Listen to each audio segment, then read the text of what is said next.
Hello! Are you sitting comfortably? Then I will begin with today's short story. Little Tinker by Vivien, Hampshire. The day that Tinker turned up in my back garden, unannounced and decidedly bedraggled, was otherwise unremarkable. I had sat around after a late breakfast, still in my dressing gown, skimming through the newspaper and wondering why I bothered still to buy one when all that was in it was more and more trouble in the world and pages of celebrity gossip. Then I'd had another cup of tea, pulled on my old gardening clothes and wandered outside to do some much-needed deadheading. I was bored. Having accepted an early retirement package 3 months earlier, the alternative being relocation to the new company offices almost 200 miles away, I still hadn't found anything to fill my days. It was hard, after 35 years of getting up to the sound of an alarm, dressing for the office and catching the train at 8:20 every morning, to find myself with time on my hands and absolutely no structure in my daily life at all.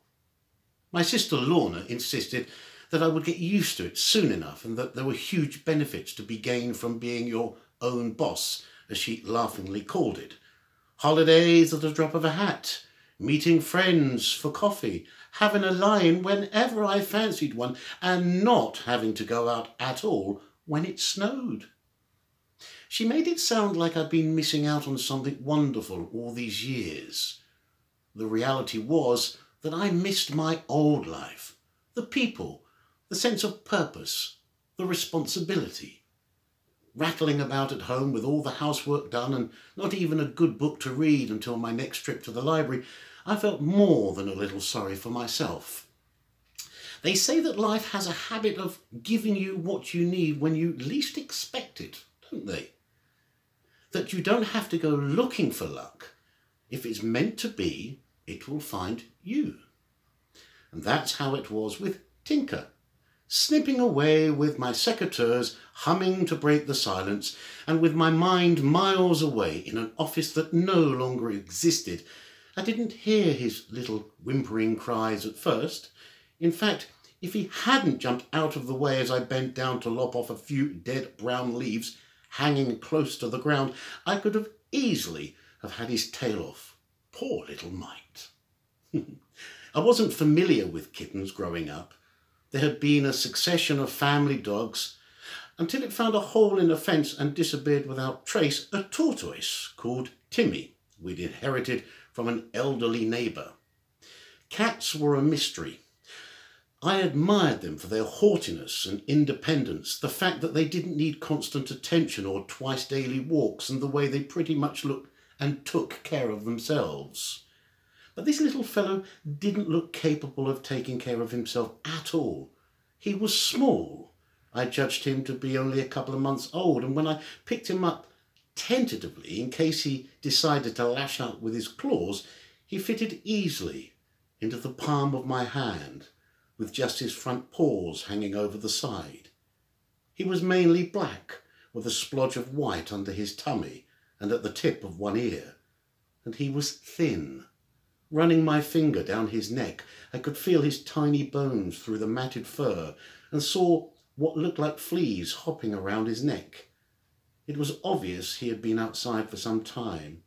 "Well now, young Tinker," I said, speaking softly to make sure I didn't frighten him. "Where have you come from?" I have no idea why I called him Tinker, but the name seemed to suit him. "Let's take you inside, shall we, and find you something to eat." I carried him through to the kitchen, surprised to realise how quickly he had accepted me. By the time I sat down at the table and spooned some tuna into the saucer still left out from my earlier cup of tea, he was already rubbing his head against my arm and purring fit to burst. He guzzled the tuna down and followed it with a slice of honey roast ham. It was the best I could do at short notice, but he didn't seem to mind. Then he scampered across the kitchen floor and into the lounge, managed to jump up into my favourite armchair and fell fast asleep. Talk about making himself at home. I had forgotten all about my gardening efforts and turned my thoughts towards what I should do with my unexpected visitor when he woke up. Get him checked over at the vet. Try to find out if anyone locally might have lost him or take him to some kind of rescue centre. The last thing on my mind was to keep him. But keep him I did. The vet looked over him the next morning, confirmed he was indeed a male, sold me some flea treatment and searched for a microchip that wasn't there. The receptionist put a found kitten notice on the board and directed me to a website for lost and found pets. I popped him back into the cardboard box I had used to transport him here and then took him home, where he promptly went straight back to sleep, giving me time to dash to the supermarket and stock up on cat food before he woke up again. I had bought a plastic litter tray and a bag of litter while I was there. Up till now we'd got by with a sprinkling of garden soil on a pile of old newspapers, but it wasn't ideal, and if I wanted to keep my kitchen floor clean, then these things would have to be done properly. It wasn't until 3 days later that it occurred to me Tinker had actually moved in. Not as a temporary guest, but forever. Nobody had reported him missing. Nobody responded to the notice at the vet's. I hadn't got round to calling the rescue centre. What would they do? Anyway, try to find him a new home and keep him in a cage until they did. Tinker didn't need a new home. He had found one. With me. After that, life became a lot less boring, with a little furry face nudging me awake every morning and a warm body curled up on my lap every time I sat down. It felt good to have someone to care for and to talk to. The house felt less empty, and I found myself looking forward to the future and making plans again.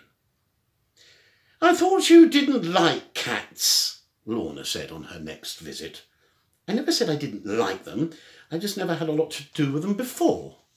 She had brought her grandchildren with her. Lily and Sean were 8-year-old twins, bursting with energy and curiosity. I hadn't had a lot to do with children in the past, either, never having any of my own, but I'd soon come to love these two, as I now pointed out to my sister. "That's different," she said. "They're not animals, they're family." I looked at little Tinker chasing a ball of wool he'd pulled from my knitting bag and smiled. He wasn't just an animal, he was family too. But it would have been pointless trying to explain that to Lorna. Anyway, I've decided to visit that animal rescue place in Little Oakford. Lorna stopped drinking her tea and put her cup down. "What for? I thought you decided to keep him." "Well, I have, or more like, he's decided to keep me." "Then what do you want to do with animal rescue? Not going to start taking in waifs and strays, are you?" Lorna snorted. "No, probably not. But if there's one thing this little chap has taught me, it's that no animal should be without a loving home, and no lonely person should be without a loving pet. I'm going to volunteer my services and try to do something about matching the two up. I hear they're always looking for volunteers, and with my office experience and time on my hands, it might just suit me." "Are you sure you wouldn't rather spend more time in the garden, or write your memoirs or something? Maybe go on a relaxing cruise?" I laughed. "I'm sick of the garden. I've never done anything exciting to write about, and I get seasick just crossing the channel on the ferry to France. I need more purpose in my life, Lorna. Tinker turned up here for a reason. I'm sure of it." "Yes, he recognised a soft touch when he saw one. Free food and a comfy bed, I think. I think I would have done the same in his position." "Oh, you've got Harry and the kids." I watched the twins rolling around the floor with Tinker, slowly twisting the yards of unravelling wool into knots. I would never be able to untangle these knots. "Life is different for you. Tinker has filled a hole in mine that I hadn't even realised was there. Maybe I can do the same for someone else. It's worth a try, don't you think?" On that note, before she could pour cold water on any more of my plans, I gathered up the empty cups and left the room. The rescue centre was much smaller than I had imagined. Hidden behind a high wire fence, it consisted of a rather tatty porter cabin with a sign above its creaky door saying, "Reception, please come in." An equally dilapidated portable loo and a series of assorted huts and pens arranged higgledy-piggledy across an area hardly bigger than my own back garden. "Hello, can I help you?" An elderly red-faced woman looked up as I knocked gently and poked my head around the door. "Oh, I do hope so, although I was rather hoping it's me who might be able to help you. I'm Jan Roberts. I'd like to find out about offering my services in some way. Just a couple of days a week, maybe." "Oh, how lovely. Please do come in and sit down. I'm Rose Gardner. I'm the manager here. Well, manager sounds rather grand. Truth is, I'm a sort of head animal keeper, accountant, fundraiser, and phone answerer all rolled into one. Any help is very much appreciated, I can assure you. You do realise we can't pay?" No, of course not. I'm not looking for money, just something useful to do." Recently retired?" "Yes. How did you guess?" Been there. Done that," Rose laughed. "Got the T-shirt, as they say." I was going to like Rose, I could tell. "OK, well, let me show you around before you commit yourself to anything. We're quite basic, low on facilities, if you know what I mean, and run off our feet a lot of the time. We're actually totally reliant on voluntary contributions, both of cash and time, but it's very rewarding. I take it you do like animals. Silly question, but it is rather important that you do. Do you have any pets of your own?" My mind flipped to Tinker, who I'd left curled up at the end of my bed with a full bowl of meaty chunks awaiting him in the kitchen. I could never have done that with a dog, but my little Tinker was already showing that feline independent streak I'd always admired, and I knew he'd be fine by himself for a few hours. Yes, I do, actually. He's the reason I'm here. Let's say that he's managed to open my mind and eyes to a few things lately. Rose walked me around each of the outbuildings and introduced me to various cats, dogs, rabbits and hamsters. "They don't generally stay here long," she explained. "We try very hard to rehome them as soon as we possibly can, but there are many more animals arriving every week, lost, abandoned, no longer wanted, sometimes hurt, mostly every week. But, it's rather heartbreaking to say the least. We often see the occasional wild animal as well, a baby owl or an injured fox. Some was brought us in a swan a while back with a broken leg." She sighed. "It can be hard to let them go once we get attached to them, but a good recovery and a forever home is what we're ultimately aiming for all of our residents, and in 99% of cases we achieve it." "They stay here, well, for as long as they need?" I asked. "Yes, absolutely. The more I saw, the more I knew I wanted to get involved. So what can I do to help? I'm no animal expert, but I'm good with a computer, paperwork, files, and that sort of thing." "Well, I'm no office expert, and I'd much rather be out here with the animals, so it seems to me we make a pretty good team. When can you start?" I went every Wednesday and Friday after that, and soon had the small office running like clockwork, popping outside to help with feeding and dog walking, whenever things were quiet or I needed a break from the paperwork. As I was a volunteer, there was no pressure. I could choose my own hours and walk away at any time if I felt like it. Not that I ever did. The rescue centre started to feel like my second home, and Tinker was growing bigger and bolder. Every day, he was always there to welcome me at the end of the day. I did worry that he might be lonely, but a beautiful little stray cat called Sherry soon solved that problem for me. "Are you sure, Jan?" Rose asked when I presented her with the rehoming forms already signed with my own name. "It's so easy to get involved with the animals here. Before you know it, you'll want to take all of them home." But I was sure. Cherie soon made herself very much at home, and being older was quick to take on the role of mother and boss where little Tinker was concerned. Often I would come home to find them curled up together at the end of my bed or sharing a bowl of food, nose to nose. They really scrapped, although chasing around the place at high-speed volume became a favourite game, and I had to move a few ornaments and vases out of the way each day to make sure they didn't get broken.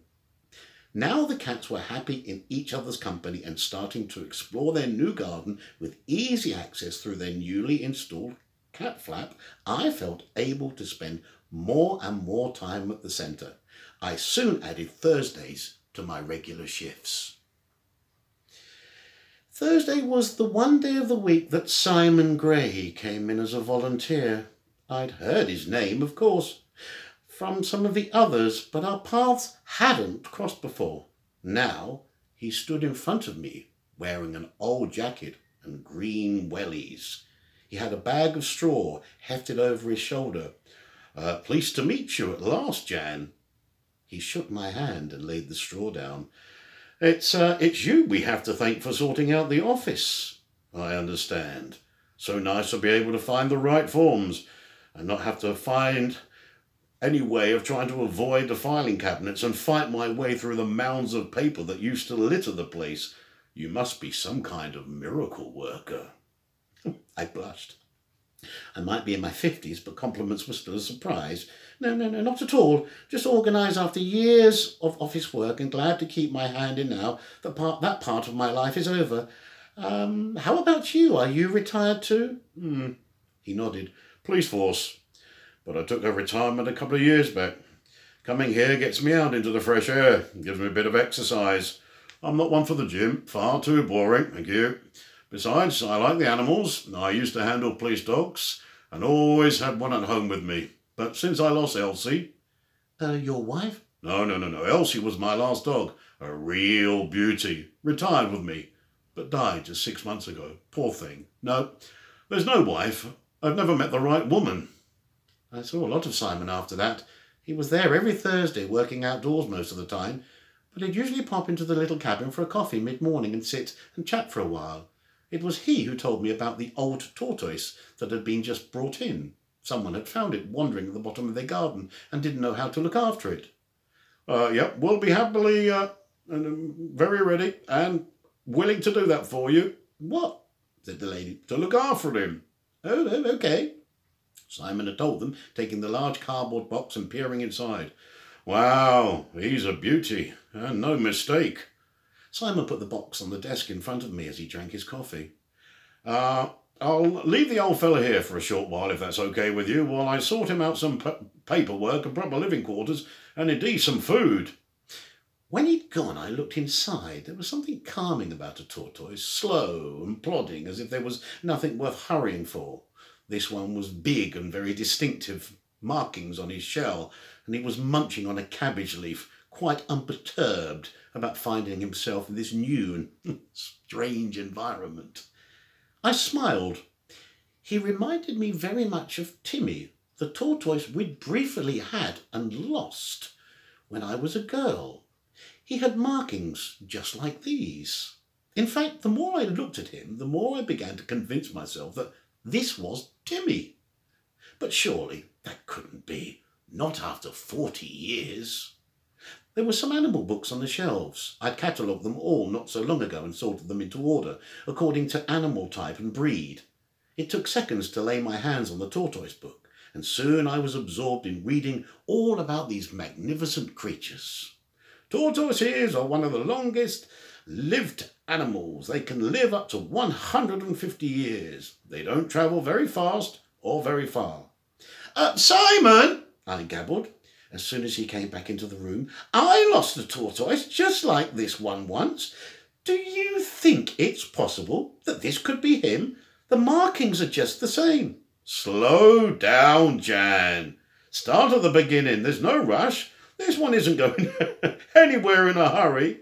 Oh, I was being silly, of course. There was no way of proving the tortoise's identity, of knowing where he had come from, or how long he'd been lost. But I knew, just as I had with Cherie, that I had to have him.